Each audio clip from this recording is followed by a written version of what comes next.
Avui som a Barcelona Activa, acabem de presentar un pla per l'ocupació juvenil de qualitat entre el 2016 i el 2020.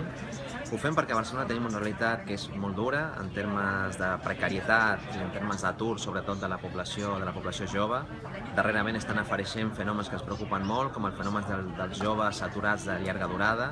Això és problemàtic perquè un jove aturat de llarga durada és un jove exposat a l'exclusió, és un jove, la família del qual també estarà exposada a l'exclusió, els fills del qual també estaran exposats a l'exclusió i, per tant, si no entomem aquesta situació, el que estem fent és hipotecant el futur, en realitat, de la ciutat. Com a Ajuntament no tenim totes les eines per fer-ho, no depenen de nosaltres les lleis laborals i moltes altres eines per canviar aquesta situació, però hi ha coses que podem fer. Quan vam arribar al govern, la primera mesura que vam adoptar va ser triplicar els plans d'ocupació a la ciutat de Barcelona. Recentment hem presentat una estratègia per l'ocupació pels propers 4 anys i ara estem presentant un pla específic per la població menor de 30 anys.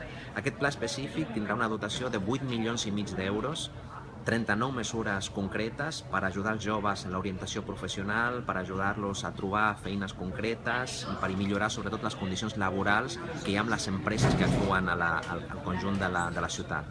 Aquest pla tindrà dues característiques específiques. Una és un pla territorialitzat, és a dir, haurem d'anar als territoris a buscar la gent que ho està passant malament per resoldre la seva situació d'atur i d'exclusió.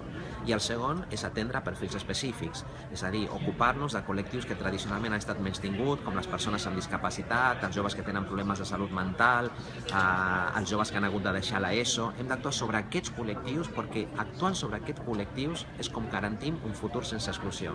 Ja dic, no tenim totes les eines, però lluitar contra la precarietat laboral del jovent avui és lluitar contra l'exclusió en el futur.